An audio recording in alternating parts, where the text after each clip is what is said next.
Reka twaramutse mu izina ry'Umwami wacu Yesu Kristo. Yesu nashimwe cyane. Turanezerewe ko Imana yabanye natwe kandi tukaba turi hano twumva tunezerewe kandi tukaba twazanywe n'ubuntu bwayo. Nta kintu na kimwe jewe nawe twakoresheje ngo tube turi hano, ariko kubw'ubuntu bwayo twashitse ngo twumve ico ijambo ryayo rivuga, twumve ico Imana ivuga, tuyumvirize, dusangire nayo, tuvugane nayo, tuyitege amatwi. Imana yakoze rero ko yabanye natwe. Turashimiye cyane abavuga butumwa batwitangiye imbere. Umukozi w'Imana yatubwiye ijambo ryo gusenga, yadubwiye umutwe w'amajambo uvuga ngo twizigira Imana mu bibazo byose dufise, mu ngorane zose dufise. Yatubwiye ko tutakwiye kwizigira abantu, tukwiye kwizigira Imana. Yesu nashimwe cyane. Himbaza nayo baheje kutubwira ngo Imana yacu irakomeye, ikora ibikorwa bitangaje, ntawe uhanye nayo. Yakuye Abisirayeli muri Egiputa, irabajabutsa, irasatura inzira hatagira inzira. Abana b'Imana bararengana, kandi ivyo nivyo natwe ku munsi iyo Mana yirirwa iradukorera. Yesu nashimwe cyane. Bene data, kandi korale Beroya nabo batubwiye, batwibukije, badukebuye timbega ko tumeze ko twitwa ngo turi abantu b'Imana, ko twitwa ko twakijijwe, ko twaremwe n'Imana, tuvuye hano mu isi, tuvuye muri uku kugene turi, tuvuye muri uno mubiri, tuzosigiragi rimeze gute? Imana idufashe cyane. Bongera baravuga, aya ni majambo yakoze ku mutima wanje. Nagira mvuge ko aba bene data bakoranye nanje, nabonye igituma Imana yashimye ko amajambo gira mvugire hano tuyavuga. Bavuze ngo wabana n'abandi gute, wakora ibikorwa gute. Badukebuye batwibutsa, mbega wewe na jewe, wewe urafise ingene ubana n'abandi, urafise ingene ukora ibikorwa. Ivyo vyose iyo turiko turabikora, hariho utumoreka akaturaba, ni Imana yo mwijuru. Yesu ashimwe cyane. Bene data rero batwibukije ati none gerageza muragi utegeza gusiga, ubana n'abandi gute, ukora ibikorwa gute. Hariho igihe bitugora, ukaza usanga dufise ingene tumeze, dufise uko twifata, kandi turi abana b'Imana. Bene data bavuze ati none ubana n'abandi gute, gerageza mu byo ukora usige, uzusige, urongogwe, ubishitegererezo, ukora ibikorwa byiza, ribirage ryiza rishobora kugukurikira, abantu baze baronke ibyo bashobora kuvuga. Waruzi ko tukiriho aha tukigendagenda, Imana yo mwijuru irafise ingene ituvuga. Mana ishimwe cyane. Kandi irafise ingene ituzi. Dukora ibibi iratuzi, dukora ivyiza Imana iratuzi. Kandi n'abantu nabo naho badafise termometre ipima ibiri mu mutima y'abantu, mugabe ingene ugenda, ingene wifata mu bukristo, mu ngendo zawe, abantu nabo bararaba, terega nakameze uko, nakiyakoza akora uko. Bene data bakoze cyane. Twagomba rero turaba amajambo y'Imana. Imana yashize ku mutima wanje, ndiko ndasoma ijambo ry'Imana.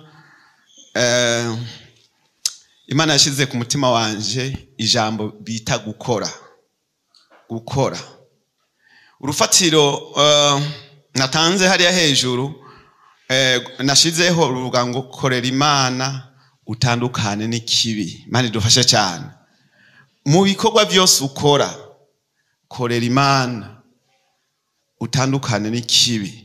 N'impanuro duhabwa twebwe abana b'abantu, twebwe abana b'Imana, twebwe abakijijwe n'abatarakizwa turi kumwe hano. Iri jambo ni sahwanya wa twese, rikubwira ngo ntiwishizeho, ntiwiremye, mu byo ukora byose korera Imana, hanyuma utandukane n'ikibi. Imana idufashe cyane. Reka turaba amajambo turaba mu wavugishwa n'Imana mu gitabo cy'uwavugishwa n'Imana Yesaya. igice ni ca mbere turasoma umurongo wa 16 gushitsa kwa 18.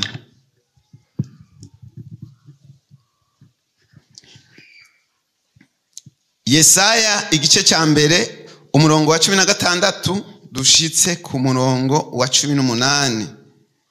Haravuga ngo umutwe w'amajambo ngo Uhoraho ahanura abayuda ngo bahindukire abaharire. Mana ishimwe cyane. Ku murongo wa 16 haravuga ngo nimwiyuhagire mwitunganye mukureho ibibi byose byo mu bikorwa vyanyu bive mu nyonga hanje mureke gukora ibibi. 17 mwige gukora neza mushimikire imanza zibereye mutabare abahahazwa mucire urubanza imfuvyi muburanire abapfakazi. 18 ngo enda nimuze twitature niko Uhoraho agize naho ivyaha vyotukura tukutuku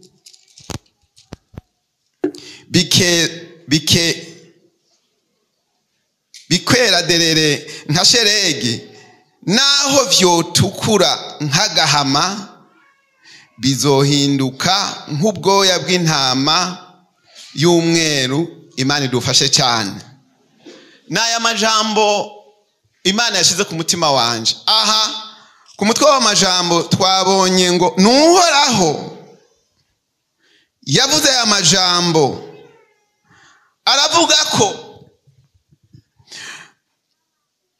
abayuda bakwiye guhindukira kuko hari bibi bari barakoze, hari bibi bagenderamwo. Aya majambo Uhoraho ayacisha mu bavugishwa n'Imana Yesaya. Yesaya yavugishwa hanyuma arandikwa. Hari kubera iki? Nuko Uhoraho mwijuru yitegereza abona ubu bwoko bw'abayuda hari bibi bibabaje Imana bakora bagenderamwo byari bitandukanye nuko bari. Mana idufashe cyane. Maze abahanura avuga ko bakwiye kwiyuhagira, ababwira ko bakwiye kwitunganya, ngo umwe wese yitunganye, ngo akureho ibibi byo mu bikorwa biva mu mitima yabo, kugira ngo ivyo bibi byoye gutumbera mu nyonga h'Imana kuko bibabaza. Mana idufashe cyane. Niho yavugishwa aya majambo. Uhoraho havugishwa aya majambo biciye mu musavyi w'Imana Yesaya kugira ngo abakebure, abwira abantu ico bakwiye gukora, ikikwiye uko bakwiye kwifata, ingene bategereza kugenda, ingene bakwiye kumera. Arabwira nimugaruke muze mwiyuhagire muri ivyo bibi mwakoze, muhindukire ngo mukureho ibibi byose byo mu bikorwa biri mu mitima yanyu, mureke kubizana mu nyonga hanje, ngo maze muhindukire. Uhoraho nawe ati jewe niteguye kubaharira. Imana idufashe cyane. Aha aya majambo kuri bene data b'abayuda bari abantu bari bazi yuko bashoboye byose, bari abantu bo hejuru, ubwoko bwabo bari abantu bo hejuru batakogwa ko n'ikintu na kimwe. Mugabo Bibiliya ivuze ngo ibibi byose bagenda bakora byababaza Imana, byashika byaratumbera biriko biragenda mu nyonga h'Imana bikababaza iyo Mana. Uhagera igihe Uhoraho birabibabaza.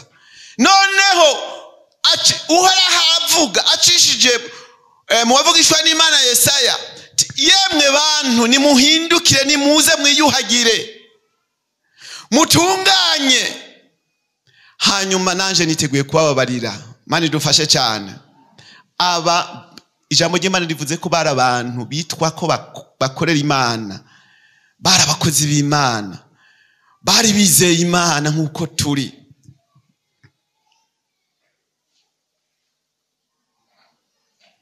Arababwira ati nimuhindukire, mureke gukora, mureke kuja, mureke kugendera, mureke kuja muri ivyo bikorwa bibi. Si vyiza cyane. Ku murongo wa 17 haravuga ngo nimwige gukora neza. Mani dufashe cyane.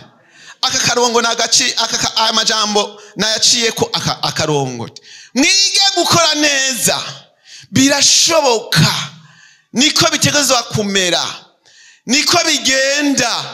Turi mwisi niko bigenda. Birashoboka ko abantu bashobora kureka gukora ivyiza bagakora ibibi. Imana idufashe cyane.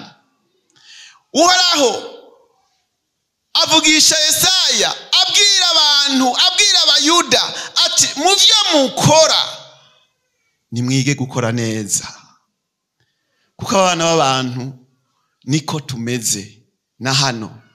Erega na hano harimwo birababaje. Harimwo abantu Satana kwega akabibagiza kari abana b'Imana, akabibagiza karanga muntu kabo, maze hakagera igihe tukagendera mu bibi. Mani dufashe cyane.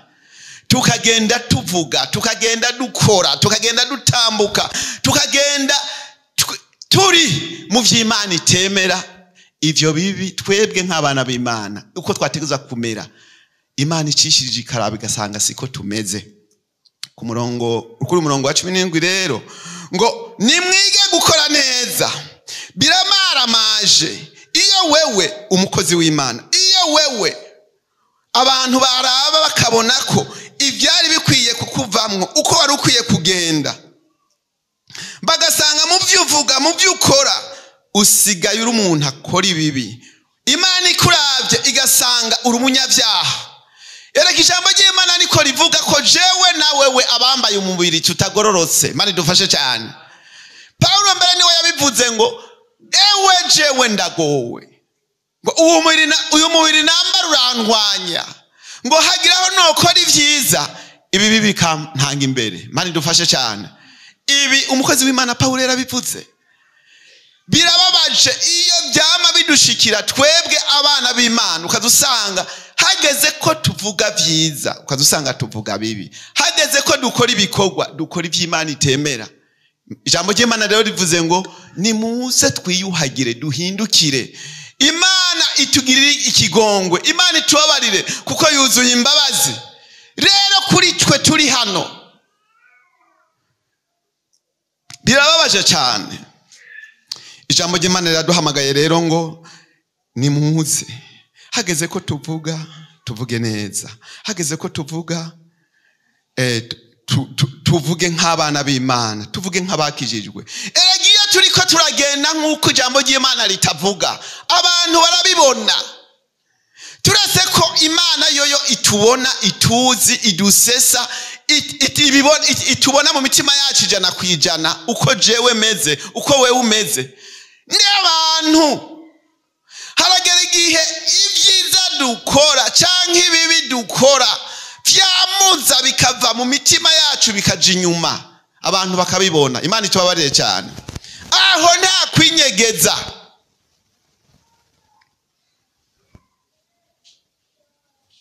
Ijambo ry'Imana rivuze rero ngo nimuze duhindukire tureke gukora ibibi. Ivyo iyo turiko turabikora bibabaza mu nyonga h'Imana. Ngo mu vyo dukora ku murongo wa 17 twige, twirinde, twimenyereze gukora neza kuko ari vyo Imana igomba. Hari abantu rero baryoherwa no gukora ibibi, ukazusanga babigendagendamwo. Kandi rero ivyo narabibonye, ivyo niko biri mu miryango no mwishengero.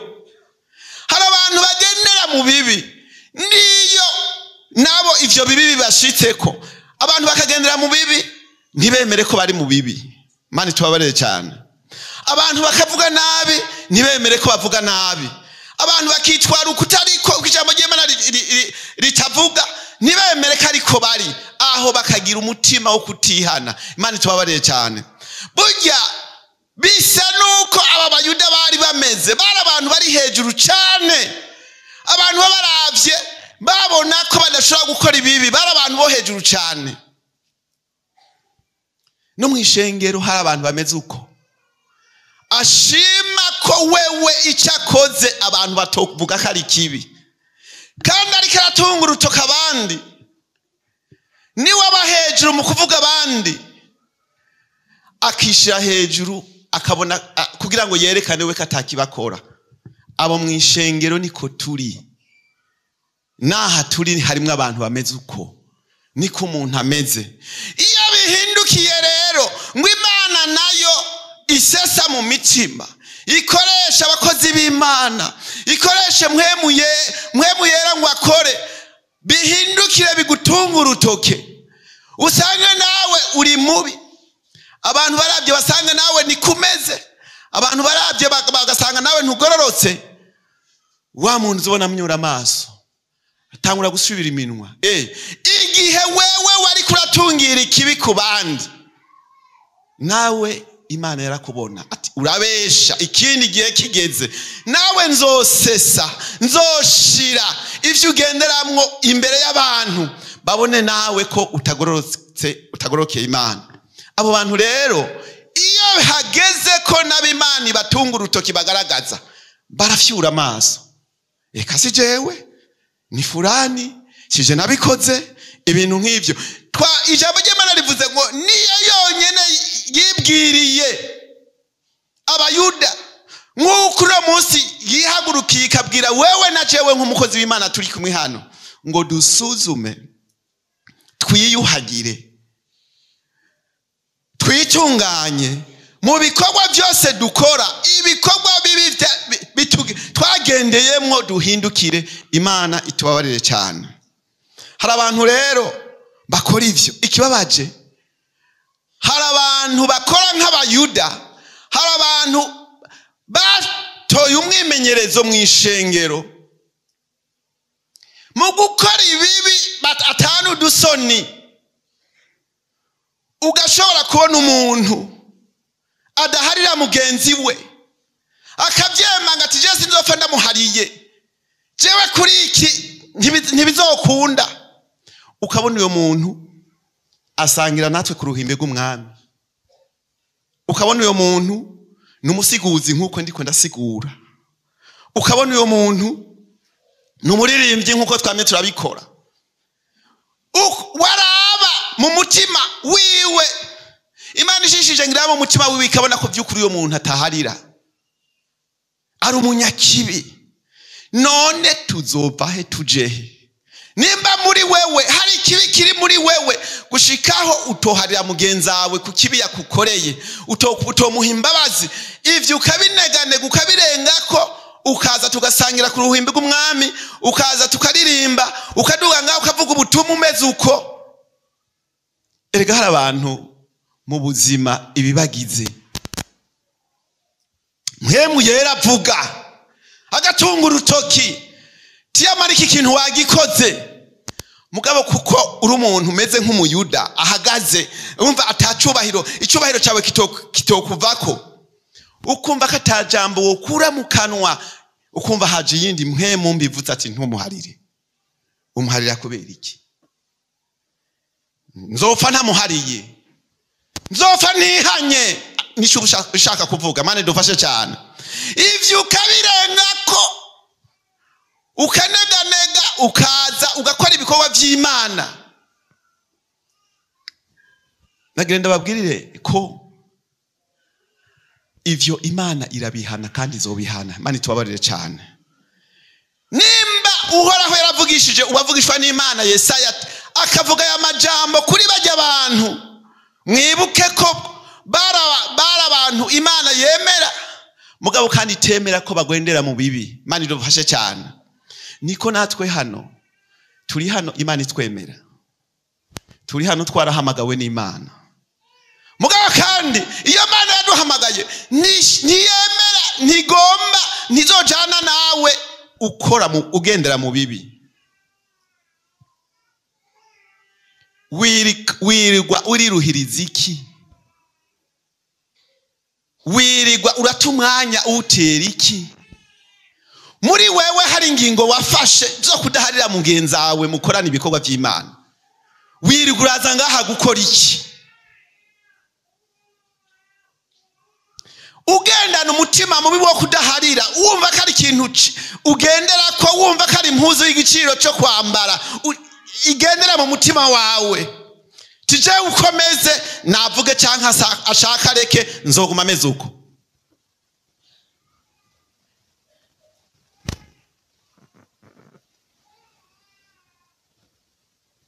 jambo ryatubwiye ngo twige gukora neza, niko Uhoraho yavuze. Yesu nashimwe cyane. Niho tuzohimbara umutima w'Imana. Ni ijambo riko rirasemerera, ijambo riko riraduhamagara, rivuga ngo nimuze twiyuhagire, nimuze twitature n'Imana, dukureho ibibi byo mu bikorwa, mukureho ibibi byo mu bikorwa byanyu, bive mu nyonga h'Imana, kuko ivyo ntibinezera Imana. Duhinduke mu mitima yacu, twambaye umubiri ndazi hageze aho twokora iciza, Satani ikibi kica kirutanga imbere. Mugabo ijambo ry'Imana rivuze ngo mwemu yera amaze kutumureka agasanga akaturaba uko tumeze, dukwiye kumenya ko turi babi, nta kindi. Hama duhindukire, twemere Imana kwiduhamagara, hama twitegure itugirira imbabazi. Bene data bavuze ngo uzosigira rimeze gute? Ubabana n'abandi gute?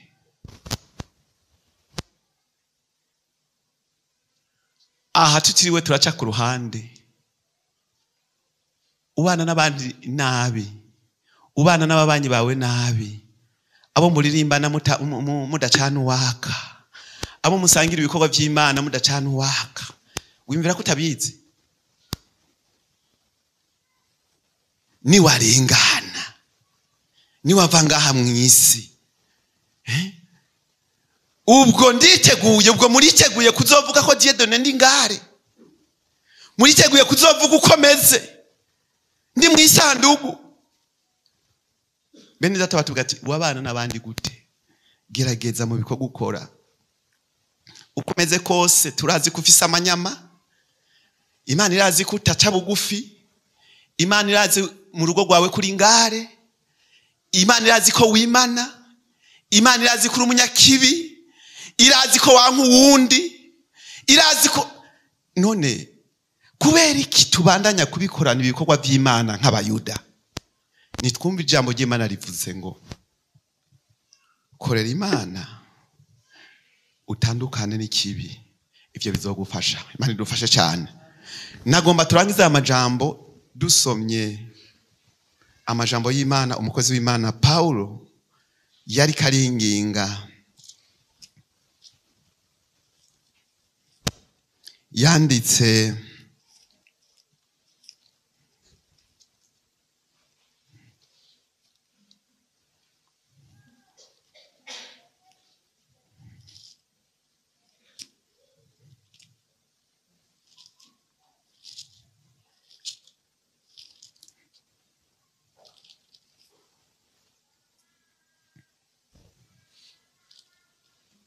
ari mu cete ca mbere c'Abikorinto,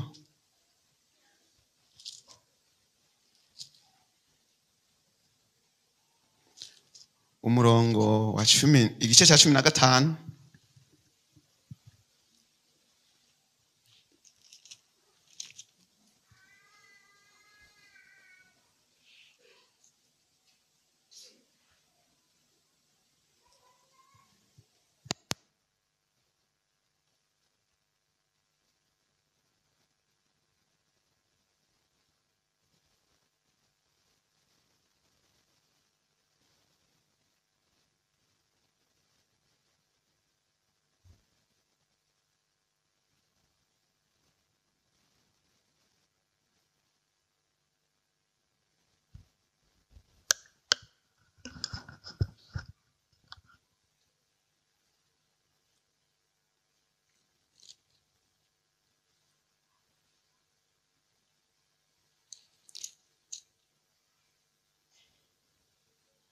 Ku murongo wa 58 haravuga ngo nuko bene data nkunda mukomere ntimunyiganyige,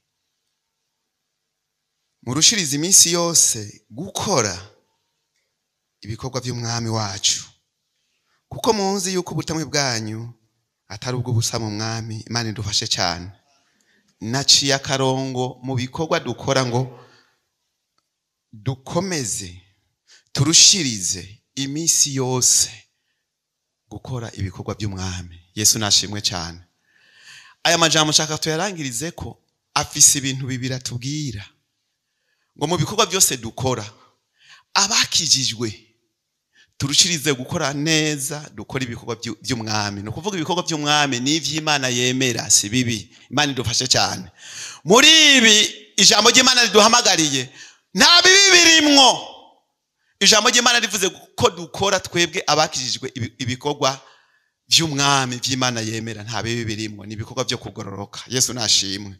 Kandi rikore hanura wewe na jewe cyangwa umuntu wari wese ari hano atarakizwa, yagendeye mu bikorwa bibi, yagendeye mu bikorwa Imana yanka, ngo ahindukire, Imana imubabarire, yihane, akizwe, akora ibikorwa by'umwami ivy'Imana yemera, atandukane n'ibibi.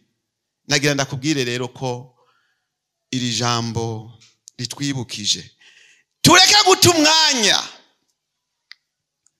ngo kuko ibikorwa byose dukora by'umwami ntibizoba ubusa, ibikorwa ntibizoba ubusa imbere y'Imana. Imana ishimwe cyane.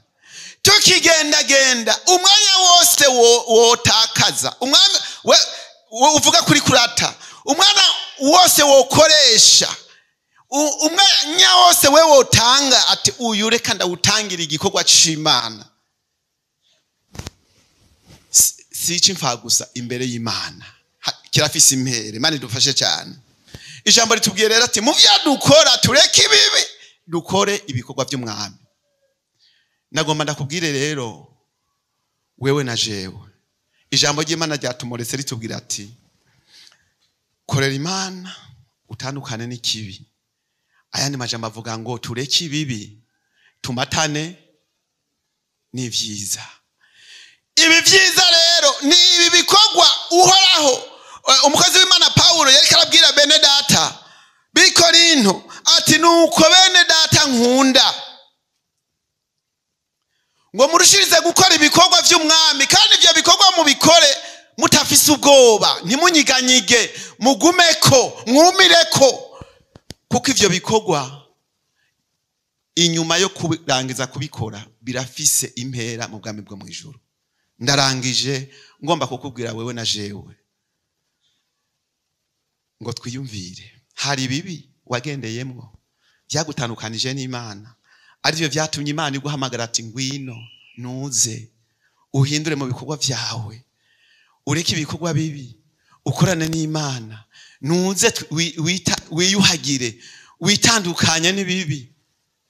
Nagomba ndaguhamagare ngo baze umutima wawe, ndagusabe nimba hari ijambo, nimba hari igikorwa, nimba hari ingene wifashe, nimba utari bwakizwe, hakaba hari kugene wewe wumva umeze ati jewe ikinakoze ndikinezera Imana, cyantandukanije n'Imana, reka nsabe ikigongwe, Imana imbabarire, hanyuma ndenguke imbere yayo iharire ubugingo bwanje, imbabarire.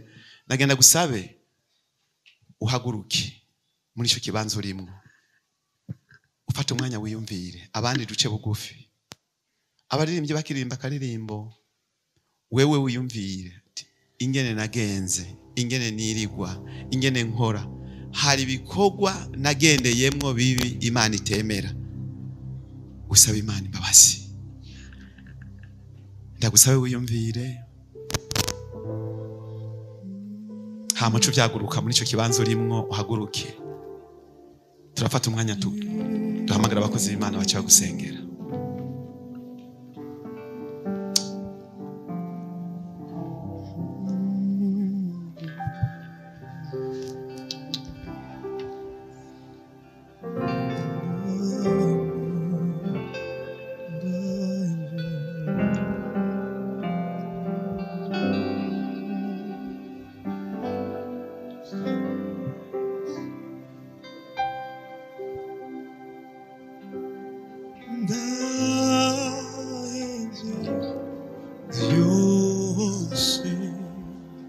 Ijambo ry'Imana rivuze ngo tubireke, ryaduhanuye kubigumamo. Ushaka kwitatura niyo Mana, uhagurukire muri icyo kibanza urimo.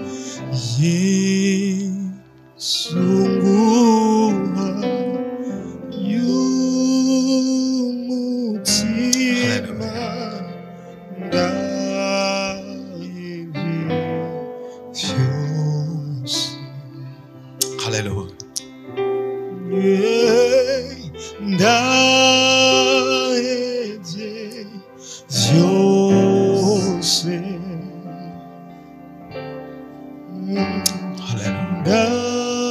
ndahevye vyose Yesu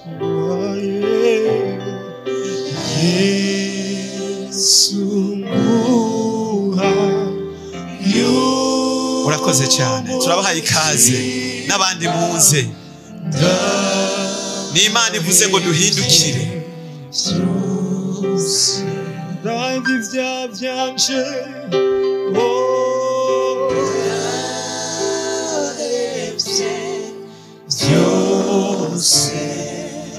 ibimbaro vyanje vyose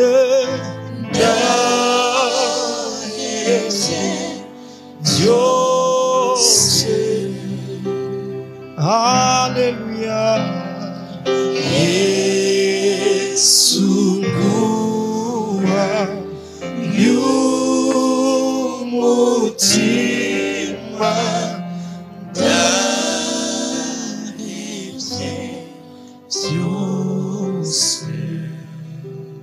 hari abantu bashima kugendera mu bibi no kugeza ku rupfu rwiwe ashaka kuguma mu bibi mugabo ijambo ry'Imana riko riraguhamagara muri kano kanya ati ngwino nimuze mwiyuhagire nimuze muhindukire niteguye kubaharira hari ibicumuro wakoze hari ibyaha wagiriyemwo hari ububeshi bwakuzingazinze ijambo ry'Imana muri kano kanya riracaguhamagara abakozi b'Imana bahaguruke bashike hano bafasha aba bantu bafata umwanya wo kubasengera mugo nawe tubandanye kuguha ikaze ushike hano ndahevye byose